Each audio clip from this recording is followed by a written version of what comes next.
ஸ்ரீசக்கர வரதாச்சாரியம் சுத்தசத்வ குருத்தமம் ஸ்ரீநிதிம் ராகவம் வந்தே ஹியபார கருணாகரம். கவசம் கனெக்ட் நேயர்களுக்கு நமஸ்காரம். பெரியாழ்வார் திருமொழியின் 3ஆம் பத்து 6ஆம் திருமொழியின் 5வது பாசுரத்தை அனுபவிக்க நாம் மானசீகமாக ஆயர்பாடியை சென்று அடைகிறோம்.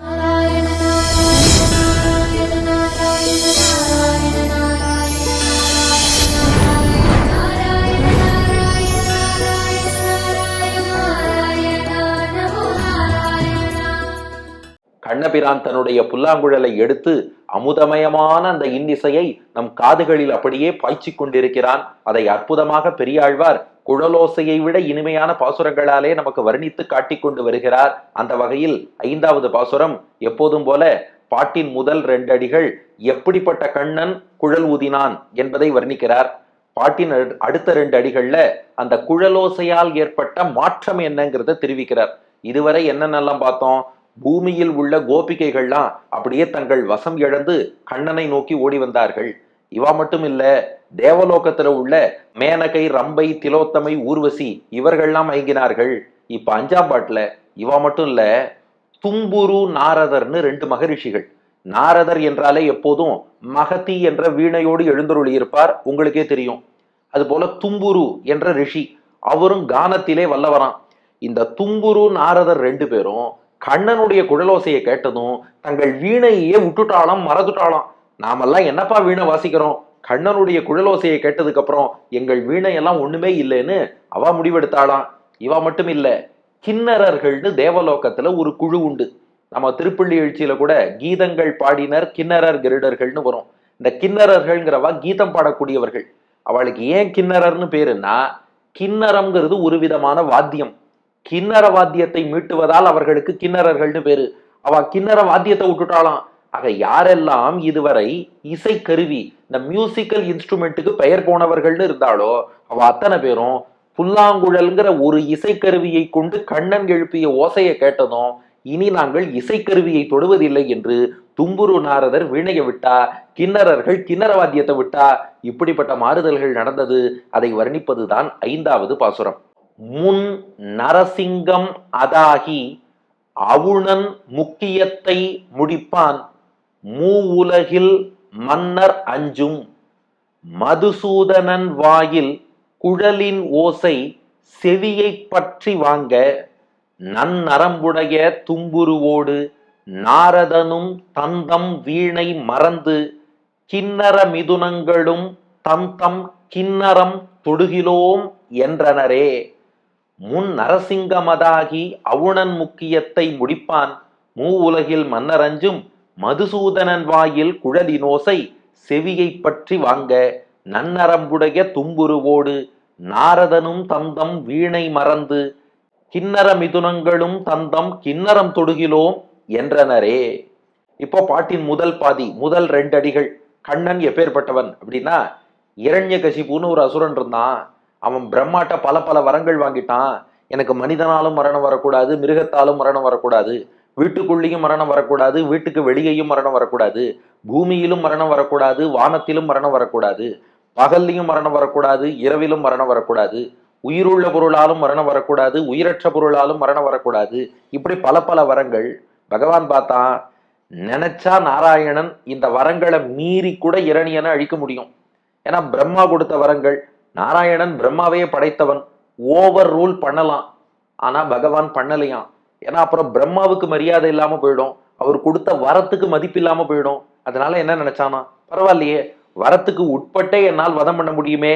அதனால முன்னா முன்னொரு காலத்திலே அந்த இரண்யகசிபு பூமியை எல்லாம் போட்டு படுத்தி கொண்டிருந்த காலத்தில், அப்பாவியான பக்தன் பிரகலாதனை துன்புறுத்திய காலத்தில், நான் தான் கடவுள், எல்லாரும் என்னத்தான் வணங்கணும்னு சொல்லிக்கொண்டு தன்னையே கடவுளாக அவன் பிரமித்திருந்த காலத்தில், முன் நரசிங்கமதாகி பகவான் என்ன பண்ணா, சரிப்பா உனக்கு மனிதன் மிருகம் 2ஆல தானே மரணம் வரக்கூடாது, 2 கலந்த வடிவத்தோட வந்துடுறேன்.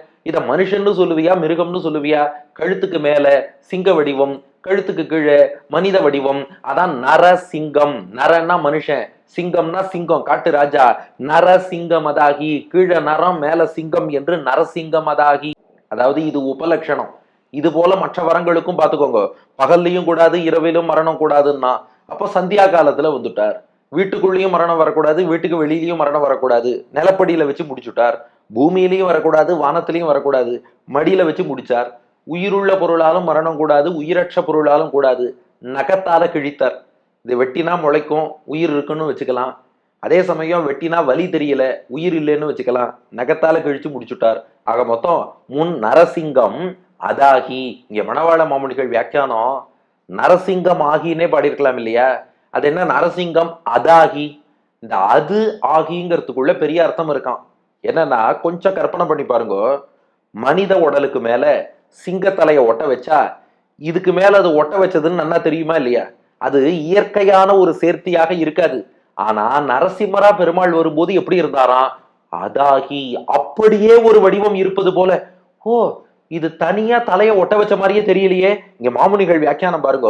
அதாகி என்றது இப்படி நரத்வ சிம்மத்துவங்களை சேர்த்து ஒரு வடிவாக்கின இடத்தில் சேராச்சேர்த்தியாய் இருக்க என்றிக்கே அழகியான் தானே அறிவுருவன் தானே என்னும்படி இருந்த அழகினுடைய அதிசயத்தை சொல்கிறது. அப்படியே மாமுனிகள் வியாக்கியானம். அதாகின்னா என்ன அர்த்தம்னா, நன்னா நினைச்சு பாருங்க. ஒரு மனித உடலுக்கு மேல சிங்கத்தலையை ஒட்ட வச்சா நன்னா தெரியும் இதுக்கும் அதுக்கும் ஒத்தே போகலையேம்போம். அப்படி இல்ல, அதாகி அதுவாவே ஆயிட்டார். அப்படியே ஒத்து போய் எவ்வளவு தூரம் ஒத்து போச்சுன்னா, பெருமாள் எடுத்த அவதாரங்கள்லயே எதுப்போ அழகுன்னா அழகியான் தானே அறிவுருவன் தானே, அழகிய சிங்கமான நரசிம்மர் தான் அழகான அவதாரம்னு சொல்ற அளவுக்கு அதாகி அதுவாகவே ஆகிவிட்டார். அதனால ஒட்ட வச்ச மாதிரி ஒரு இம்ப்ரெஷனே இல்ல. முன் நரசிங்கம் அதாகி இப்படி சிங்கமாக தோன்றி அவுணன் முக்கியத்தை முடிப்பான். அவுணன்னா அசுரன் அர்த்தம். இங்கே இரண்யகசிபுவை குறிக்கிறது. முக்கியம் அப்படின்னா அவனுடைய பெருமைகள்னு அர்த்தம். மேன்மை பெருமை, அதுக்கு தான் முக்கியம்னு பேரு. அவனுடைய முக்கியத்தை முடிப்பான்னா அதான் இரண்யகசிபு தன்னைத்தான் கடவுள்னு சொல்லிட்டு இருக்கான். யாகம் பண்ண தன்னைத்தான் வழிபடணுங்கிறான். தன் பேரைத்தான் எல்லாரும் ஓத வேண்டும், நாராயண நாமத்தை சொல்லப்படாதுங்கிறான். இப்படி எல்லாம் ஏதேதோ பெருமைகளோடு இருந்தா இல்லையா? அந்த அவுணன் அசுரனுடைய முக்கியத்தை, அவன் என்னென்ன பெருமைகளோடு விளங்கினானோ எல்லாவற்றையும் முடிப்பான். முடிப்பான் என்றால் இந்த இடத்தில் அழித்தவனாயின்னு அர்த்தம். இப்படி இரணியனுடைய மொத்த மேன்மைகளையும் அழித்தொழித்து விட்டார். அதாவது இரணியனை மட்டும் அழிக்கல, அவன் என்னென்ன தப்பான சட்ட திட்டங்கள்லாம் ஏற்படுத்தி வச்சானோ அதை அத்தனையும் சேர்த்து அழித்து விட்டார் நரசிம்மர். முன் நரசிங்கம் அதாகி அவுணன் முக்கியத்தை முடிப்பான். இரணியனுக்கு ஏற்பட்டு இருந்த எல்லா மேன்மைகளையும் அழித்தொழித்து விட்டான் எம்பெருமான். அது மட்டும் இல்ல, மூவுலகில் மன்னர் அஞ்சும். அந்த எம்பெருமான் இருக்கானே, உலகில் மூன்று உலகங்களிலும் இருக்கக்கூடிய மன்னர், யாரெல்லாம் ராஜாக்கள்ங்கிறோமோ, அஞ்சும். பகவானை பார்த்தா பயந்துருவாளாம். இது என்னப்பா இது, பெருமாளை பார்த்தா ராஜாக்கள் பயப்படுவாளானா? அதுக்கு மணவாள மாமுனிகள் அழகா வியாக்கியானம் பண்றார். அவன் அதிமானுஷ செட்டித்தங்கள், அதாவது சூப்பர் ஹியூமன் ஆக்டிவிட்டிஸ் நிறைய பண்றாராம். ஏன்னா அதிமானுஷ செட்டித்தங்கள்னு டெக்னிக்கலா சொன்னா சில பேருக்கு புரியாது. சூப்பர் ஹியூமன் ஆக்டிவிட்டிஸ்னா எல்லாருக்கும் புரிஞ்சிடும். அப்படியெல்லாம் பகவான் பண்றானோ இல்லையோ, இதை பார்க்கும்போது தேவலோகத்தை ஆளும் இந்திரன்லேருந்து ஆரம்பிச்சு பூலோகத்தை ஆளும் சாமானிய ராஜாக்கள் வரை, எப்பா இதெல்லாம் நம்மளால சாத்தியம் இல்ல, இவருக்கு தான் சாத்தியம்னு பகவான் திருவடியில விழுந்துடுறாளாம். ஏன் நீங்க என்ன நான் என்ன, பிரம்மாவை எடுத்துக்கோங்களேன். பிரம்மா என்ன பண்ணார், கண்ணபிரானுடைய நண்பர்களையும் பசுமாடுகளையும் ஒரு குகைக்குள்ள ஒளிச்சு வச்சு கண்ணன் என்ன பண்றான்னு பார்ப்போம் அப்படின்னு வேடிக்கை பார்த்தார். அவன் என்ன பண்ணிட்டான், தானே அந்த பசுக்களாக, தானே அந்த நண்பர்களாக எல்லா வடிவமும் எடுத்துட்டான். அத்தோட நிக்கல, இவனே பிரம்மாவா ஒரு வடிவம் எடுத்துட்டு சத்தியலோகம் போய் அந்த பிரம்மாவை பிடிச்சு கிழத்தல்ட்டான். அப்ப பிரம்மா பார்த்தார், இவனை போன்ற லீலைகள், இவனை போன்ற சாகசங்கள் நம்மளால பண்ண முடியாதுன்னு அவர் சரண்டர் ஆயிட்டார். இந்திரன் தெரியாத்தனமா கல்மழை பொழிஞ்சு பார்த்தான். இவன் கோவர்தன மலையை தாங்கி பிடிச்சவாறே நமக்கு ஒண்ணும் சாத்தியம் இல்லைன்னு அவன் திருவடியில விழுந்துட்டான். இது போல பூமியை ஆளக்கூடிய அரசர்களும் பலர் கண்ணபிரானுடைய மேன்மையை பார்த்து அவன் திருவடியில சரணாகதி பண்ணா. அதனால இரணியனா அந்த காலத்துல முடிச்சவன் நினைக்காதீங்கோ. இந்த காலம் வரைக்கும் யாரா நான் தான் ராஜா, நான் தான் பூமிக்கு தலைவன், நான் தான் ஆட்சியாளன்னு சொல்லிட்டு இருந்தாலும் பகவானை பார்த்தா மூவுலகின் மன்னர் அஞ்சும். மூவுலகை ஆளக்கூடிய எந்த மன்னனாக இருந்தாலும் இவனை கண்டால் அஞ்சுவான். அப்ப தொடக்க புள்ளி எங்க இருக்குன்னா, நான் கடவுள்னு சொன்ன இரண்யகசிபுவை நரசிம்மரை அழித்தார். அது அங்கேயோட முடியல. இன்னி வரைக்கும் இரண்யகசிபு போல யாராவது கர்வமா இருந்துட்டு நான் கடவுள்னு சொல்ல வேண்டாம், நான் ராஜான்னு சொல்லிட்டு இருந்தாலும் பயந்துட்டு கடைசியா பகவான் திருவடியில விழணும். அப்படிப்பட்ட எம்பெருமான் மதுசூதனன் வாயில் குழலின் ஓசை செவியை பற்றி வாங்க. இப்ப என்ன திருநாமம் குறிப்பிடுறார் பாருங்கோ, மதுசூதனன். மதுசூதனன்னா என்ன? மது என்ற அசுரன் பிரம்மா கிட்டேந்து வேதத்தை அபகரித்து சென்றான். அவன் கூடவே கைட்டபர்னு இன்னொரு அசுரன் இருந்தான். ஏன்னா அதையும் சொல்லிடுறேன், இல்லடா யாராவது கமெண்ட்ல சார் இதோ பாருங்க விட்டுட்டேள், மது கைட்டபர்னு 2 பேர் வந்தா அப்படின்னு சொல்லி கேட்பா. இப்ப நமக்கு அது விஷயம் இல்ல, பாட்டுக்கு தான் அர்த்தம் சொல்லணும். அதனால கைட்டபன் இருக்கிறார் என்பதும் தெரியும், நீங்க தனியா அதுக்காக ஒரு கமெண்ட் போட வேண்டாம். இப்ப மதுவை மட்டும் எடுத்துப்போம். மது என்ற அசுரன் பிரம்மாவிடம் இருந்து வேதங்களை அபகரித்து சென்றான். அப்ப பெருமாள் குதிரை முகத்தோடு ஹயக்ரீவனா அவதாரம் பண்ணி அந்த மதுவை அழித்து பிரம்மாவுக்கு வேதத்தை மீட்டு கொடுத்தார். அந்த மதுவை அழித்த ஹயக்ரீவனுக்கு மதுசூதனன்னு திருநாமம். அந்த மதுசூதனன் குழல் ஊதினாங்கிறார். என்ன காரணம்னா 2 விதமா ஆச்சாரியர்கள் விளக்கம் கொடுக்கிறார். ஒன்று, மது என்பவன் ஆசிரித்த விரோதி, பக்தனுக்கு விரோதி. பிரம்மா பெருமாளுக்கு பக்தரா இருக்கார். அந்த பிரம்மாட்டேந்து வேதத்தை கொண்டு போனா இல்லையா, அதனால ஆசிரித்த விரோதி. அடியார்களுக்கு யார் விரோதியா இருந்தாலும் அவளை அழிச்சு அடியார்களை காப்பவன், அதனால மதுசூதனன்னு சொன்னார். இன்னொரு பியூட்டிஃபுல்லான எக்ஸ்பிளனேஷன் என்னன்னா, இந்த மதுசூதனன் ஆகிய ஹயக்ரீவர் என்ன பண்றார், ஒரு கனைப்பொலி ஏற்படுத்தினாராம். குதிரை கனைக்கும் அல்லவா, நேயிங் சவுண்டுன்னு ஆங்கிலத்துல சொல்றார். அப்படி ஹயக்ரீவர் ஹல ஹல ஹல ஹலன் கனைத்தாராம். அதுல இருந்து அப்படியே வேத கோஷங்கள்லாம் வந்தது. அந்த வேதங்களை அப்படியே பிரம்மாவுக்கு உபதேசித்தாராம். அந்த ஹயக்ரீவருடைய மதுசூதனனுடைய கனைப்பொலியில எப்படி வேத கோஷம் வந்ததோ, கண்ணன் புல்லாங்குழல் உதறான், அந்த குழல் ஓசையிலும் அதே வேத கோஷம் என்பது ஏற்பட்டது. அதை உணர்த்துவதற்காகத்தான் வேதஸ்வரூபியான ஹயக்ரீவர் மதுசூதனன், மதுவை அழித்த பெருமாள், அவர் திருவாயிலிருந்து எப்படி கனைப்பொலி மூலம் வேதம் வெளிவந்ததோ, கண்ணன் குழலோசை மூலமும் அதே வேத கோஷம் சாம கானம் வெளிவருகிறது. அதை உணர்த்தத்தான் மதுசூதனன் வாயில் குழலின் ஓசை, வாயில் அவன் திருவாயில புல்லாங்குழலை வச்சு குழலின் அந்த புல்லாங்குழலின் ஓசை, அதிலிருந்து வரக்கூடிய ஓசையானது, இசையானது, நாதமானது செவியை பற்றி வாங்க. எல்லாரையும் என்ன பண்ணிடுத்தான், செவியை, செவினா காதுன்னு அர்த்தம், பற்றினா பிடிச்சுன்னு அர்த்தம், வாங்கன்னா இழுத்துன்னு அர்த்தம். செவியை பற்றி வாங்கன்னா காதை பிடித்து இழுக்கன்னு அர்த்தம். நாம பொதுவா கையால தான் காதை பிடிச்சு இழுப்போம். ஆனா கண்ணன் குழல் ஓசை இருக்கே, அந்த ஓசையே நம்ம காதை பிடிச்சு அப்படியே இழுத்து இங்க வா கேளு அப்படின்னு பள்ளிக்கூடத்துல எல்லாம் மாணவனை காதை பிடிச்சு ஆசிரியர் இழுப்பார் இல்லையா. அந்த காலத்துல, இப்பெல்லாம் பண்ண முடியாது, அந்த காலத்துல நாங்கள்லாம் படிக்கும் போது காதை பிடிச்சுதான் இழுப்பா. அது போல கண்ணன் குழலோசை என்ன பண்ணிட்டான், செவியை பற்றி வாங்க, எல்லாரையும் காதை பிடிச்சு இழுத்துருத்து. அந்த மாதிரி எல்லோரையும் கவரும்படியாக இருக்கிறதுங்கிறது தாத்பரியம். ஆக பாட்டின் முதல் பாதி, முன்னொரு சமயம் நரசிம்மனாக தோன்றி இரணியனுடைய மேன்மைகளை எல்லாம் அழித்தவன், கர்வமுள்ள மன்னர் யார் இருந்தாலும் அவ அஞ்சும்படியான பெருமை மிக்கவன், மதுவை அழித்த மதுசூதனனாகிய ஹயக்ரீவன் வேத ஒலியே வெளிவெடுத்த குழலோசையை தன் புல்லாங்குழல் வாயிலாக வெளியிட்ட போது அது எல்லார் காதையும் பிடிச்சு இழுத்தது. யார் காதெல்லாம் இழுத்ததுன்னா, ஏற்கனவே கோபிகைகளின் காதை பற்றி இழுத்ததுன்னு பார்த்துட்டோம், தேவலோக மாதுகளின் காதுகளையும் பற்றி இழுத்ததுன்னு பார்த்தோம்.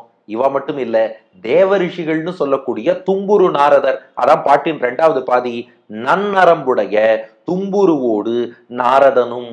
இந்த தும்புரு நாரதர் 2 பேரும் வீணைகளோடு கூடியவர்கள், வீணை மீட்டி இசை பாடுவதில் வல்லவர்கள். அவளுக்கு என்ன பெருமைனா, அவ வீணையிலே சிறப்பான நரம்பு இருக்குமா, அதுதான் அவளுக்கு அடையாளமா. அதனாலதான் பாருங்க பாட்டு நல் நரம்புடையன்னு இருக்கு பாருங்க.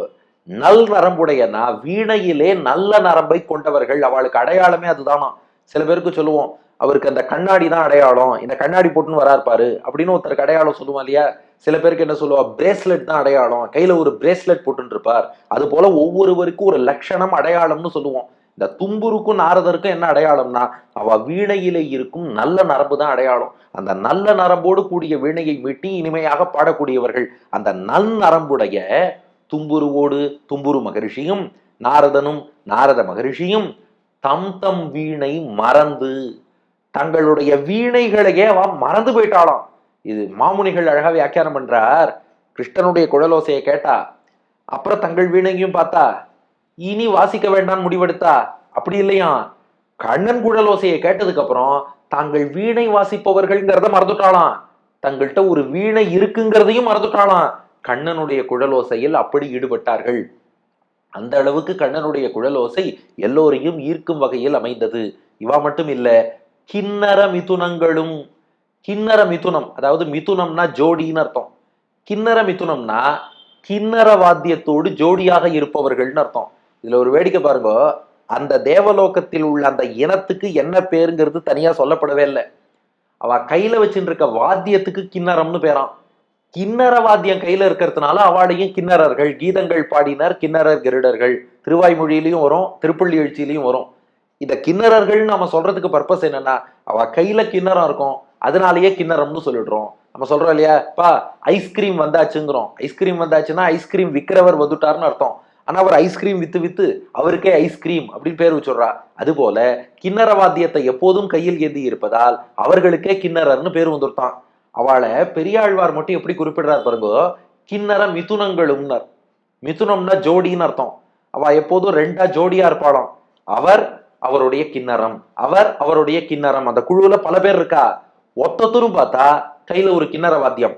அப்ப வாத்தியம் வாசிப்பவர் அவருடைய வாத்தியம், வாசிப்பவர் வாத்தியம். மிதுனம்னா ஜோடி, இணைன்னு அர்த்தம். எப்போதும் தங்கள் வாத்தியத்தோடு ஜோடியாக இருப்பதாலே கிண்ணற மிதுனங்களும். கிண்ணற வாத்தியத்தோடு ஜோடியா இருக்கிறவாள்லாம் எப்போதும் சேர்ந்துதான் இருப்பா. இப்ப மட்டும் என்னாச்சுன்னா, தம் தம் கிண்ணறம் தொடுகிலோம் என்றனரே. அவ ஒரு சபதம் பண்ணிட்டாளாம். கண்ணன் இவ்வளவு அழகா புல்லாங்குழல் வாசிச்சதுக்கு அப்புறம் நாங்கள்லாம் கிண்ணற வாத்தியம் வாசிச்சா அதெல்லாம் எடுபடுமா? என்ன சொல்றா, காண மயிலாட கண்டிருந்த வான்கோழி தானும் அதுவாக பாவித்து தானும் தன் பொல்லாச்சிறகை விரித்தாடினார் போலுமே கல்லாதான் கற்றகவின்னு சொல்றா இல்லையா. புலிய பார்த்து பூனை கோடு போட்டுக்க முடியுமா? கண்ணன் குழலோசை எழுப்பிய பின் நாங்கள்லாம் வாத்தியம் வாசிச்சா நல்லா இருக்குமா? அதனால நாங்கள் இனிமே தம் தம் அவரவருடைய கிண்ணறம், அந்த கிண்ணற வாத்தியத்தை தொடுகிலோம் என்றனரே. தொடுகிலோம்னா தொடமாட்டோம், என்றனரேனா என்று சொன்னார்களே, தொடுகிலோம் என்றனரே. தொடமாட்டோம்னு சொல்லிட்டா எதை? தம் தம் கிண்ணறம் தொடுகிலோம் என்றனரே, எங்களுடைய கிண்ணற வாத்தியத்தை தொடமாட்டோன்ட்டா. இப்ப பெரியாழ்வார் கேட்கிறார், இவளுக்கு பேரை மாத்தி வைக்கணுமேன்னார். ஏன்னா எப்போதும் கையில கிண்ணறம் வச்சுட்டு இருக்கிறதுனால அவளுக்கு கிண்ணறர்னு பேர் வச்சாச்சு. இப்ப குழலோசையை கேட்டுட்டு கிண்ணறத்தையே தொடமாட்டேன்ட்டாலே, இப்ப கிண்ணற மிதுனமா இருந்தவரை, கிண்ணறத்தோடு ஜோடியா இருந்தவரை கிண்ணறர்னு பேர் வச்சோம். இப்ப கிண்ணறத்தையே விட்டுட்டாலே உங்க இனத்துக்கே பேரை மாத்த முடியுமான்னு பெரியாழ்வார் கேட்கிறார். அதுதான் இந்த 5வது பாசுரம். முன் நரசிங்கம் அதாகி அவுணன் முக்கியத்தை முடிப்பான் மூவுலகில் மன்னர் அஞ்சும் மதுசூதனன் வாயில் குழலின் ஓசை செவியை பற்றி வாங்க நன்னரம்புடைய தும்புருவோடு நாரதனும் தந்தம் வீணை மறந்து கிண்ணற மிதுனங்களும் தந்தம் கிண்ணறம் தொடுகிலோம் என்றனரே. முன் நரசிங்கமதாகி அவுணன் முக்கியத்தை முடிப்பான் மூவுலகில் மன்னரஞ்சும் மதுசூதனன் வாயில் குழலினோசை செவியை பற்றி வாங்க நன்னரம்புடைய தும்புருவோடு நாரதனும் தந்தம் வீணை மறந்து கிண்ணற மிதுனங்களும் தந்தம் கிண்ணறம் தொடுகிலோம் என்றனரே. முன்னொரு சமயம் நரசிம்மனாக ஆகி அசுரன் இரணியனுடைய அனைத்து மேன்மைகளையும் அழித்தொழித்து மூவுலக மன்னர்களெல்லாம் அஞ்சும்படியான அதிமானுஷ லீலைகள் பண்ணக்கூடிய மதுசூதனனாகிய எம்பெருமான் தன் திருவாயில புல்லாங்குழலை வைத்து குழலோசையை எழுப்ப அது எல்லார் காதுகளையும் பிடிச்சு இழுக்க நல்ல நரம்போடு கூடிய வீணையை ஏந்தும் தும்புரு நாரதர் அவள்லாம் தங்கள் வீணையே மறந்துட்டா. கிண்ணற வாத்தியங்களோடு கூடிய கிண்ணறர்கள் இனி தங்கள் கிண்ணற வாத்தியத்தையே தொடமாட்டேன்னு சபதம் பண்ணிட்டா. இப்படிப்பட்ட மாறுதல்கள் எழுந்தன. அடியன் வழங்கும் ஆங்கில வடிவம். Lord Madhusudana, who once incarnated in the human lion form and destroyed all the glories of the wicked demon, and seeing whom the entire kings in all the 3 worlds get afraid, that Lord, when he kept the flute on his mouth and played sweet tunes, that tune pulled the ears of everybody towards him. Even Narada and Tumburu, endowed with great Veenas, forgot their respective Veenas. Kinnaras, who are known to be possessing Kinnara instruments, swore that they won't touch their musical instruments again என்பது இதற்கான ஆங்கில வடிவம். இனி இதற்கு அடுத்த பாசுரம். இதே போல கண்ணன் குழலோசை வேறு என்ன மாறுதல்கள் ஏற்படுத்தியது புதிய கோணத்தில் வர்ணிக்கப் போகிறார். அடுத்த பகுதியில் காண்போம். பெரியாழ்வார் திருவடிகளே சரணம்.